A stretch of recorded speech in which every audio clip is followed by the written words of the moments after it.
विषय हिंदी, कक्षा 7वीं। कविता दूसरी, फूल और कांटे। कवि है अयोध्या सिंह उपाध्याय। इनको हरिओंद इस नाम से भी जाना जाता है। इस कविता में कवि ने कर्म को महत्व दिया है।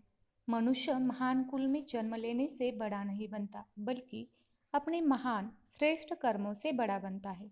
वरना एक ही पौधे पर फूल और कांटे दोनों होते हैं, लेकिन फूल अपनी कोमलता, सुंदरता, परोपकारिता के कारण श्रेष्ठ बन जाता है और कांटा दूसरों को केवल दर्द देता है।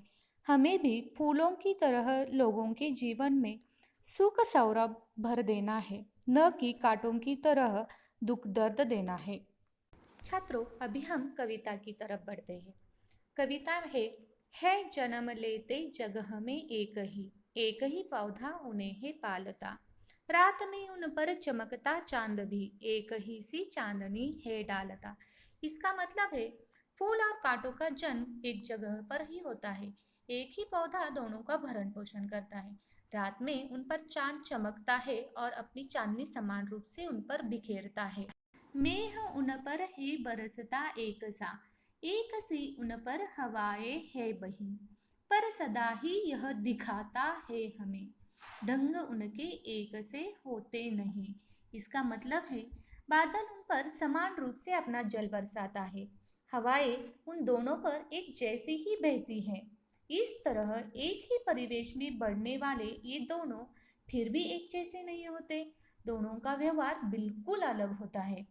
छेद कर काटा किसी की उंगलियां, फाड़ देता है किसी का वरवसन, प्यार डूबी तितलियों के पर कतर, भौर का है वेद देता शामतन। यहाँ पर बताया गया है कांटा किसी की उंगलियां छेद कर लहूलुहान कर देता है तो किसी के सुंदर वस्त्र फाड़ देता है।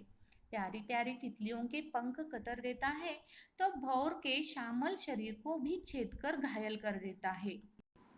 फूल लेकर तितलियों को गोद में, भौर को अपना अनूठा रस पिला, निज सुगंध और निराले रंग से है सदा देता कली जी की खिला।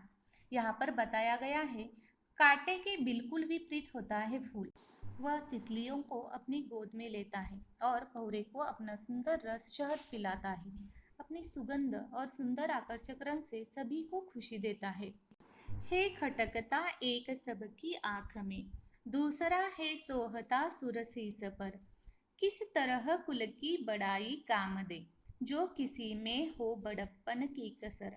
यहाँ पर हमें बताया गया है एक कांटा है जो सबकी आंखों में खटकता है, किसी को भी अच्छा नहीं लगता, जबकि दूसरा फूल है जो सबको अच्छा लगता है और देवताओं के शीश पर चढ़ाया जाता है। कुल की बड़ाई काम नहीं आती अगर खुद में बड़प्पन न हो तो, अर्थात कर्म ही हमें श्रेष्ठत्व दिलाता है। इस तरह कवि ने हमें कर्म का महत्व समझाया है।